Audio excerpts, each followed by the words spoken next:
Welcome back. You're watching Good Morning India. I'm Rishika Barua. Day 9 of the Russian invasion. In the latest developments that we're tracking, Minister VK Singh, who is coordinating the evacuation efforts, has said that he has heard reports of an Indian student being shot and injured in Ukraine. He said this Indian student, I beg your pardon, who has been shot and injured is recovering at a hospital in Kiev. The minister, however, doesn't have any more details. He's also said these are just reports that he has heard. Meanwhile, in the other big developments that we are in fact tracking at this hour, Ukraine has said that Russia is in fact shelling one of the biggest nuclear power stations in Europe.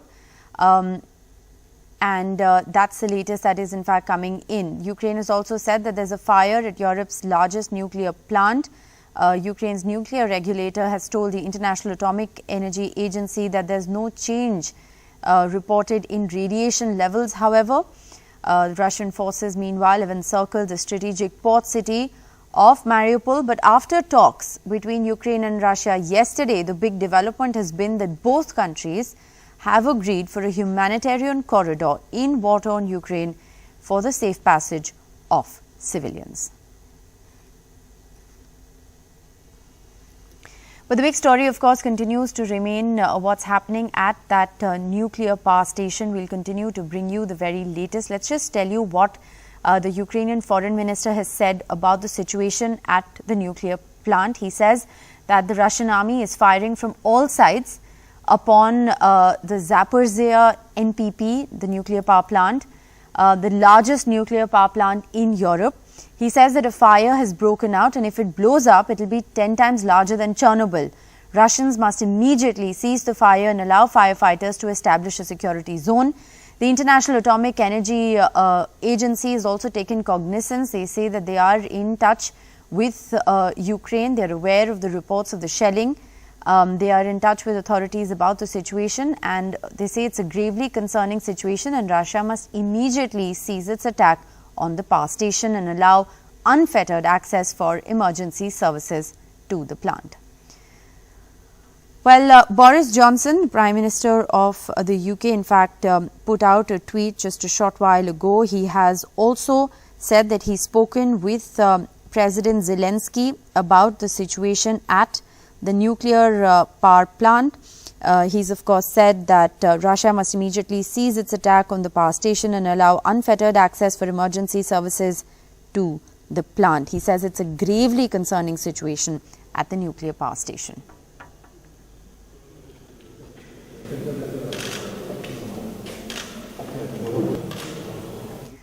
But the big focus for us here in India, of course, continues to remain now the news reports coming in of the Indian student who's been shot and taken to a hospital in Kiev. Now, these are reports that the Minister VK Singh has in fact heard. Let's listen into what he said. हमेशा इसी उसमें रहते हैं कि किस तरह अपने बच्चे सुरक्षित निकालें। कुछ हमारे खार्किव के अंदर एक दो बच्चों का नुकसान भी हुआ है। अभी आज मेरे ख्याल से खबर आई थी कि कीव के अंदर एक बच्चा जो आ रहा था उसके भी गोली लगी, वो वाकई उसको कीव ले गए पर दोबारा रास्ते में से। ये लड़ाई के अंदर तो होगा और हम ये देख रहे हैं कि कम से कम नुकसान में हमारे ज़्यादा से ज़्यादा बच्चे निकल आए।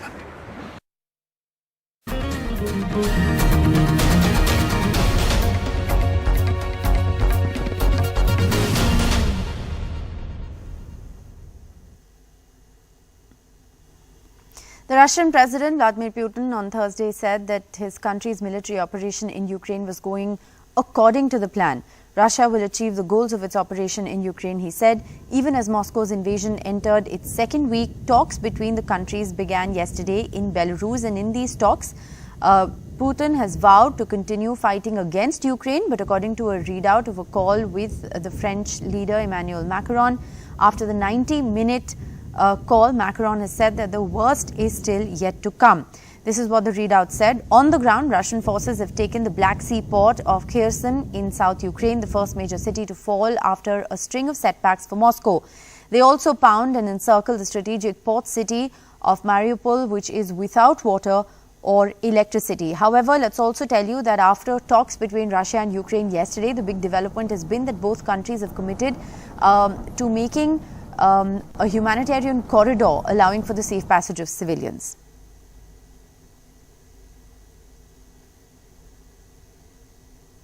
Well, I'm going to keep my voice down because there are infants actually sleeping in this area. Now, these children that you see behind me have made the journey from Kiev along with their parents. They are all okay. This is a children's shelter in the city of Lviv, where I am. This is in the western part of the Ukraine. It is the largest city over here. Thus far, it's been unaffected by the bombing, though air raid sirens do go off every now and again. There is palpable tension over here, and I can tell you it is through this area Thank you. So there's palpable tension in this area, but I can tell you that getting across from Poland to Ukraine has proven to be very difficult. Once we did actually come across, we saw these huge lines of people. There aren't very many Indians that we saw today, or South Asians, but certainly a large number of people in their cars who were actually trying to get across to the border. Now that is a very long process which does take place. It's a painful process as well because people are out in the cold. But shelters like these have been set up, and it is very sad indeed that it has to happen. All right, so that's of course Vishnu Shom reporting from Ukraine, from a children's shelter in the city of Lviv towards western Ukraine. Let's also get you a ground report now. The Russian military is bombarding Ukrainian cities. There's shelling and explosions that are being reported across cities. Natalia sent us this report from the war zone. Once again, the Kremlin regime has demonstrated that its goal is to destroy the civilian population of Ukraine. In the evening, the aggressor launched a rocket at the Ministry of Defense and the railway station nearby. Literally in front of my eyes, I saw explosions in the sky and how the Ukrainian forces managed to neutralize the missile. In fact, hitting the evacuation heart of the country, where thousands of women and children are waiting for trains. Fortunately, there are no victims. One person was injured. Despite the explosion, Ukrzaliznytsia is operating, and all the Ukrainians, especially women with the kids and foreign students, are able to leave. Russia is shooting the civilian population with artillery. Kharkiv is under massive attacks. Russian troops seek to leave the ground. On the seventh day of the war, the building of Kharkiv City Council was attacked by cruise missile of the Russian occupying forces. The next attack on Kharkiv was stopped only the morning. The one enemy plane was destroyed. Also the day before, the Russians attacked with the cruise missiles and aimed at Freedom Square, attacking gymnasiums and maternity hospitals. Dozens of civilians and children died. People from all regions of Ukraine were resisting Russian troops. Kherson, small town and villages on the outskirts of Kiev and Sumy region are also defended in heavy fighting. Near Sumy, Russian troops struck a vacuum bomb at oil depots. These inhuman weapons are prohibited by the Geneva Convention. The Russian army does not neglect to attack the civilian population. Of course, Vladimir Putin and his entourage deny their war crimes. At the same time, sites that tell the truth about the war are blocked in Russia. They attack our churches, memorials and historical sites. This is what the real genocide against the Ukrainian people looks like. Natalie Lutsenko, specially for NDTV.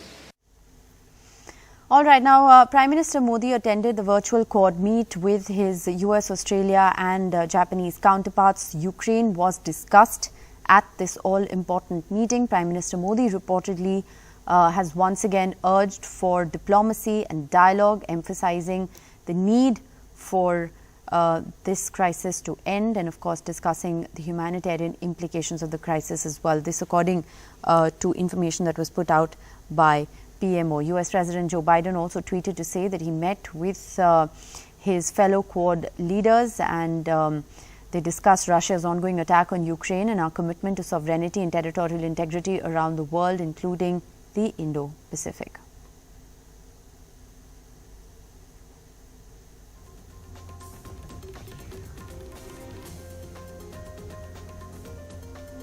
All right, well, we'll continue to get you the very latest from Ground Zero. I do believe we have some latest pictures coming in. We put those out on our screens in just a short while from now. But I have with me on the broadcast Carolyn Bauman, Senior Fellow at the American Enterprise Institute, joining us. Thanks very much for being with us. We also have Mukesh Verma, student at the Sumi State University, joining us from the Sumi town. Mukesh, if I can come to you first.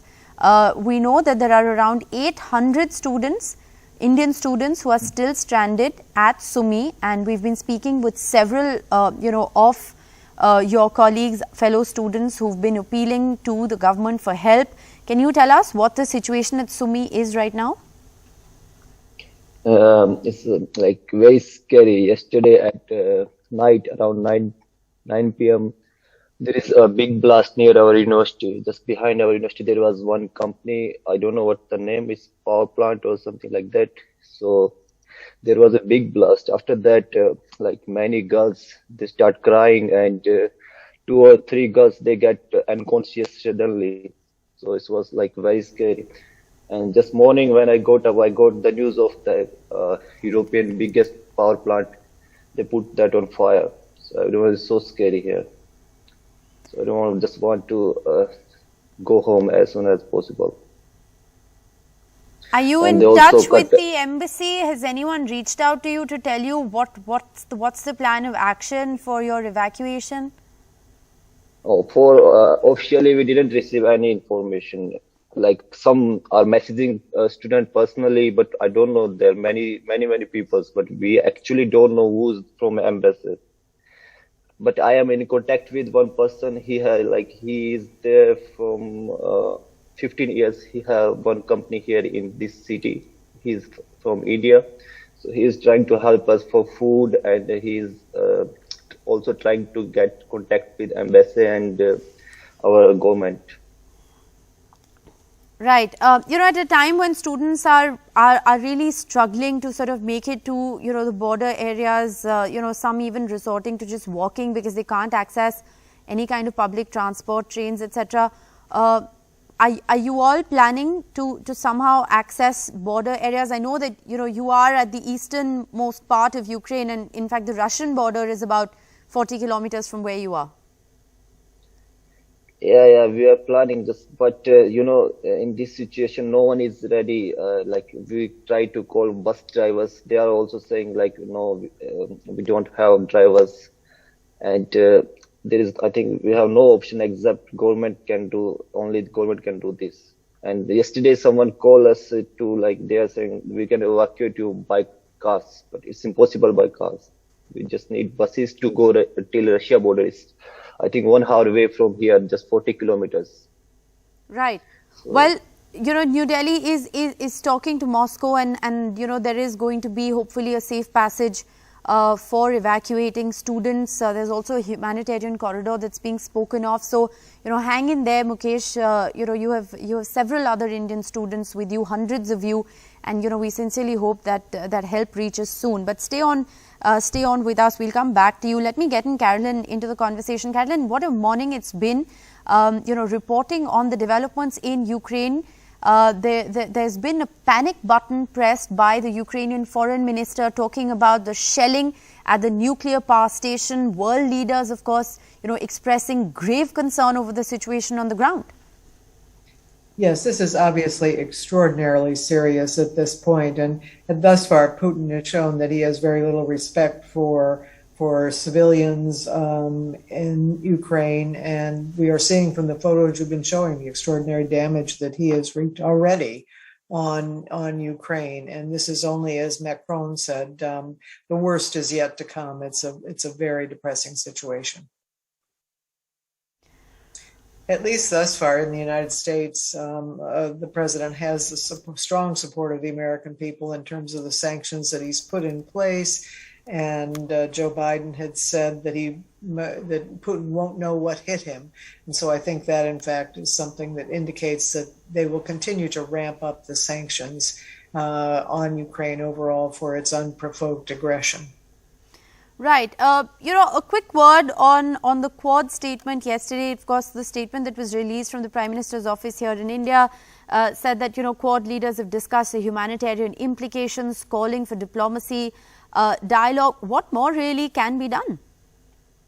Well, at this point, I mean, certainly you have to try to do that in this kind of situation, but it's not clear how much Putin will respect. Let us hope that he respects the safe passage, the civilian corridor that you described in your reporting. But thus far, it's not clear that we can trust Putin on any of these things. As I said, the U.S. is still ramping up sanctions. For example, the sanctions on the Russian oligarchs today, on their families, on their possessions. I think those are significant, and those people possibly could have some influence on Mr. Putin. Right. I want to once again give the last word to Mukesh Verma, Indian student stranded in Ukraine.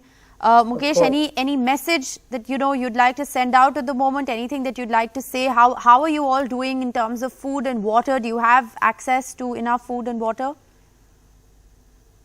Yeah, we have access food, but yesterday after that blast, they cut water supply, so there's no water supply in hostel now, and they also cut electricity, but now electricity came back. Okay. So we don't have water supply now, and we don't know till when we have food supplies. For now we have, but for future we don't know how long we stayed there. We don't know. You don't know how long the supply will last. Yeah. So we want to leave as soon as possible, because we don't know situation. Like yesterday, it was so close to our hostel. Like in our hostel, there are 300 to 400 students just in one hostel, and the blast is just near to that hostel. So I know it's so scared. Well, understandably, Mukesh, but hang on there and hang in there, and you're like you said, you're 800 of you. You're all together, and I'm sure that there will be a plan of action put in place very soon to safely evacuate all of you from the Sumi State University as well. Thank you very much for speaking with NDTV, Mukesh Verma and Carol Bauman. I just want to update our viewers.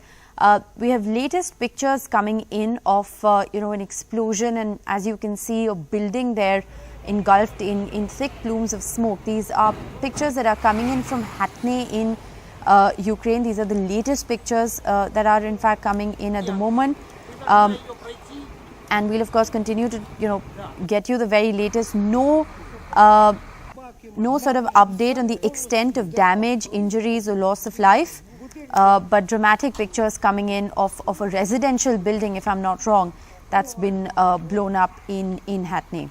We'll continue to bring you the very latest. Hathne, I'd just like to update our viewers, is actually in the Kiev region, so that's not very far from Kiev.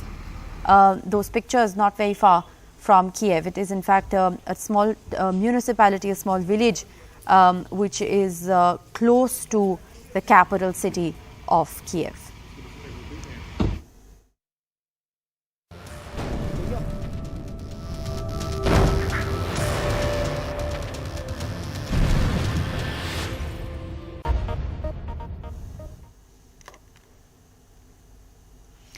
"57 seats of eastern Uttar Pradesh spread across 10 districts voted on Thursday in the 6th phase of the election. Among the key candidates, Chief Minister Yogi Adityanath contesting his first assembly poll from Gorakhpur. Now, Prime Minister Modi on Thursday was campaigning in Uttar Pradesh and said that BJP's victory in the state assembly polls was necessary as the state is moving on the path of development and shouldn't take a stop now. He was speaking in Jaunpur. पहले के हाल आपको याद होगा, इन गौर परिवारवादियों ने तो पूर्वांचल के लोगों को अपने हाल पर जीने के लिए छोड़ दिया था। भाजपा का नेतृत्व आपके सामने है, ईमानदार, सक्षम और गरीबों के लिए संवेदनशील। इतना ही नहीं, परिवारवाद से बिल्कुल मुक्त। भाइयों बहनों, इन माफियावादियों की नीयत क्या रही है, ये जौनपुर के लोग अच्छी तरह जानते हैं। Welcome back. 21-year-old Naveen Sridharappa died in shelling in Kharkiv 2 days ago. There is still no clarity on when the mortal remains of Naveen would be brought back to his hometown in the Haveri district of Karnataka. Now, a BJP MLA representing the Hubli-Dharwad constituency has stoked a controversy, saying that in the place of a dead body, nearly 8 to 10 people can be accommodated on the plane. Listen in. ಪ್ರಯತ್ನ ಅಂತೂ ನಡೆದಿದೆ, ಆದರೆ ಅಲ್ಲಿ ಅದೊಂದು ಯುದ್ಧ ಭೂಮಿ ಈಗ, ಅದು ಯುದ್ಧ ಭೂಮಿಯಾಗ ಹೆಂಗಿರ್ತದೆ ಅನ್ನುವಂಥದ್ದು ನೀವು ನಿಮ್ಮ ಟಿ ವಿ ಮೂಲಕ ಎಲ್ಲರಿಗೂ ತೋರಿಸ್ತಾ ಇದ್ದೀರಿ. ಅದರಲ್ಲಿ ಪ್ರಯತ್ನ ನಡೆದೈತಿ, ಸಾಧ್ಯ ಆದರೆ ಅದನ್ನು ತೊಗೊಂಬರುವಂಥ ಕೆಲಸ ಆಗ್ತೈತಿ. ಈಗ ಯಾಕಂದ್ರೆ ಜೀವಂತ ಮನುಷ್ಯರನ್ನ ಹೊರತುಕೊಂಡು ಬರೋದು ಪರಿಸ್ಥಿತಿ ಡಿಫಿಕಲ್ಟ್ ಇರಬೇಕಾದ್ರೆ ಇದೊಂದು ಬಾಡಿಯನ್ನು ತೊಗೊಂಬರುವಂಥ ಕೆಲಸ ಕೂಡ ಇನ್ನೂ ಹೆಚ್ಚು ಡಿಫಿಕಲ್ಟ್ ಆಕೈತಿ. ಯಾಕಂದ್ರೆ ಪ್ಲೇನ್ದಲ್ಲಿ ಒಂದು ಬಾಡಿ ತೊಗೊಂಬರ್ಬೇಕಂದ್ರೆ ಹೆಚ್ಚು ಜಾಗ ಬೇಕಾಕೈತೆ. ಅದಕ್ಕೆ ಅದ ಪ್ಲೇನ್ದಲ್ಲಿ ಸಾಕಷ್ಟು ಇನ್ನೊಂದು 8 ಜನ ಹೆಚ್ಚು ಜನರನ್ನು ಕರ್ಕೊಂಬರ್ಬೋದು. Let's go across to Shrija, tracking the details of this story. Shrija, it's a very controversial remark there that's been made by the BJP MLA. Meanwhile, the family is still awaiting any clarity on Naveen's body. They don't even know at the moment whether or not it's been located and what really is the government's plan of action to bring his body back, because that's all they're really demanding now.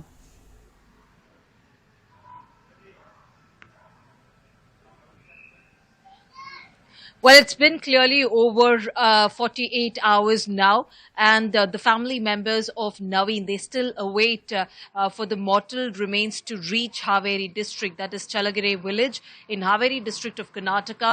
So we did speak to the family members, to the parents, and also to his brother Harsha as well. So all that they are maintaining at the moment is they are in continuous touch with the embassy in Ukraine as well, the Indian embassy, and also with the authorities right here, the Indian authorities here, and they have not been getting a satisfactory response is what we are hearing.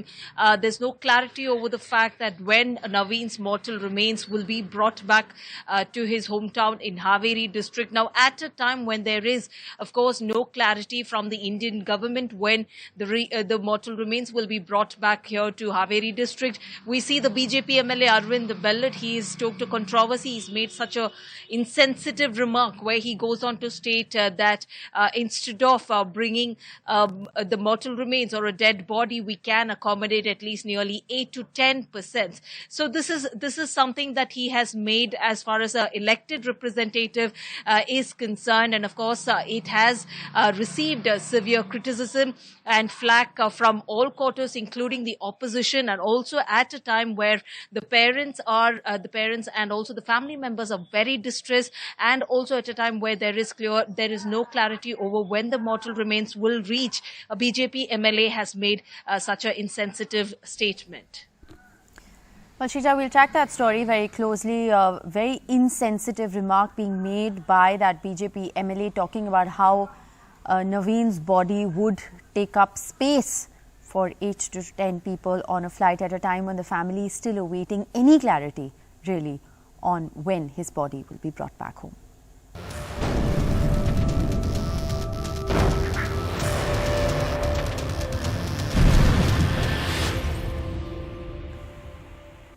Now, well, there's disturbing news that's come in on day 9 of Russia's invasion of Ukraine. Once again, General V.K. Singh, a minister who's coordinating the evacuation efforts, has given a rather vague statement saying that he's heard of reports of an Indian student being shot at and being taken to a hospital in Kiev. No further clarity yet, no word from the Ministry of External Affairs. But let's listen into what the minister had to say.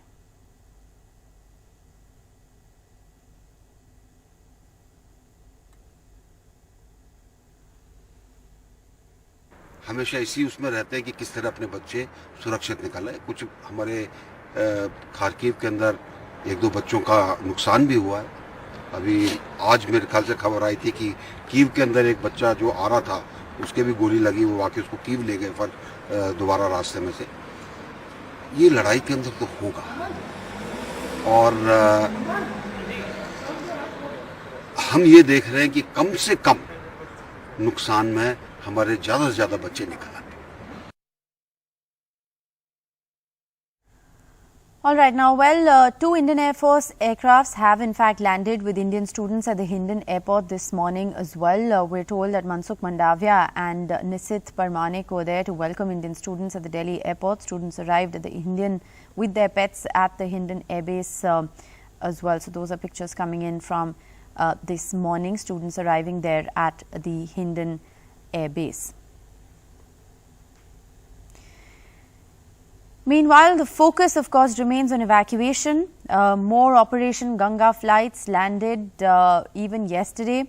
And the Indian government so far, as per the estimates last evening, have said that 18,000 Indians have left Ukraine since the advisories were issued. Those, of course, are the latest pictures on your screens of students arriving at the Hindon Air Base this morning, as 2 Indian Air Force aircrafts arrived early this morning. Many students, as you can see in those pictures, coming back home safely and also managing to bring back their pets. The total number of Indians who have left Ukraine since our advisories were issued, we estimate is now near 18,000.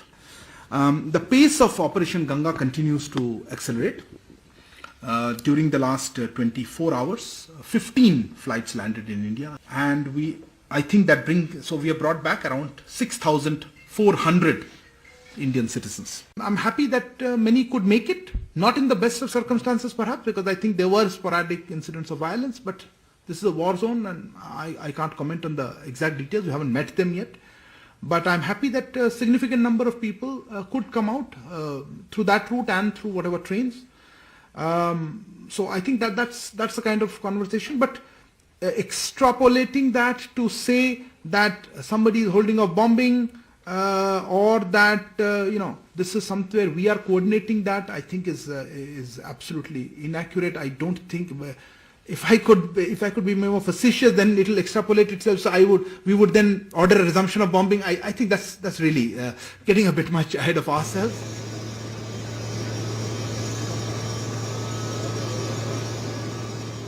Close to 4,000 Indians, mostly students, returned today from Ukraine, flown back from neighboring countries by the Indian government.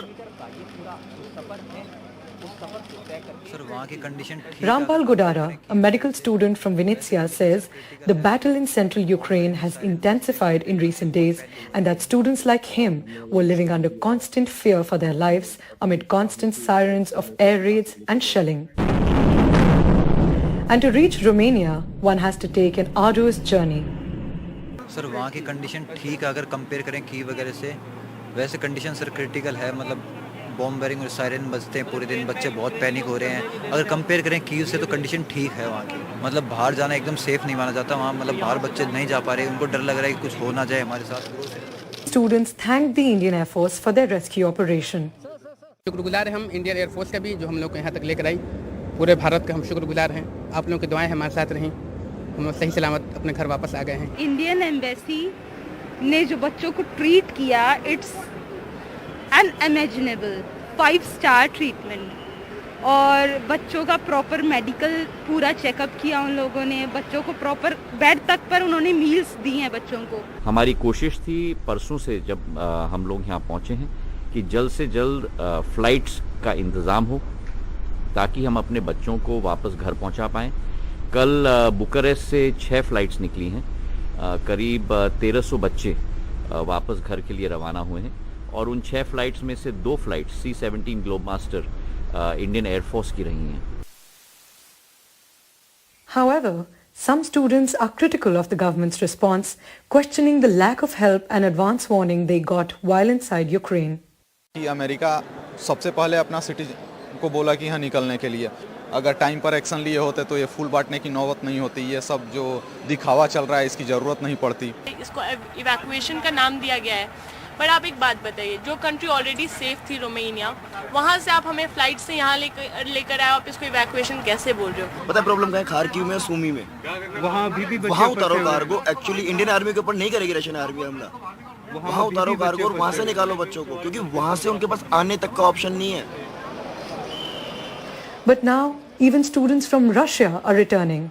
Khushi Singh and Mansi Pandey are among the 8 classmates who are back from a medical university in western Russia's Cheboksary on their way back home to Gwalior. Panic ज़्यादा हो इससे पहले हम अपने बच्चों को shift करना चाहेंगे, इवैक्यूएट करना चाहेंगे, क्योंकि यूक्रेन की स्थिति ऐसी हुई थी कि उस समय हम शिफ्ट भी करना चाह रहे थे, लेकिन बच्चों को शिफ्ट नहीं कर पाए और एक बच्चे की इवन कैजुअलिटी भी हो गई है। और भी बच्चे, बहुत सारे बच्चे हैं जिनको इवन यूक्रेनियन ह्यूमन शील्ड्स के जैसे यूज कर रहे हैं। तो हम ये नहीं चाहते थे कि हमारे बच्चों के साथ ये स्थिति क्रिएट हो। The ones who were traveling with me were also students from different countries, different universities, and they were from Russia as well. And they were also, because of this war situation, they were also returning back to this country. While the number of evacuation flights have increased manifold and have brought relief to families here in India, the government still has a tough task ahead of it of rescuing students who are still stuck in areas along the Russian border. Bureau report for NDTV.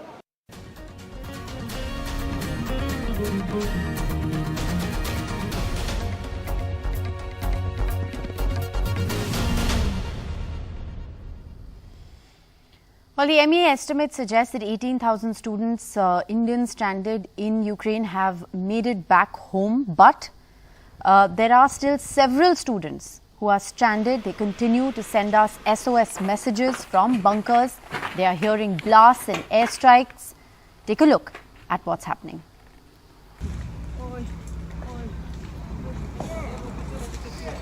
Hello, we are students of Sumi State University. Right now we are stuck in bunker for a long time. We ran after hearing a great explosion outside, and that's why we are here. And right now there is no electricity and there is shortage of water. We just when we heard that bombardment sound, we just took our passport and we ran into the bunkers. We were really so scared. This time the noise was really extreme, and the explosion was really huge because we felt the vibration in this bunker. So it was really scary, and also the food is like so much is finished now right now, and the water is like we can only survive for little more like that. The food supplies and waters are extremely shortage. So actually we are waiting for in order to pass the border, as we have mentioned before, it's only 1.5 hour from our place, and buses are waiting there. At this last moment we heard this voice and we were shifted here. So now our current situation is like Ukraine government is not allowing us to travel to the border. So please concern authorities, do whatever you can at this moment. Please, as soon as possible, please take some immediate action, or else we will die for sure.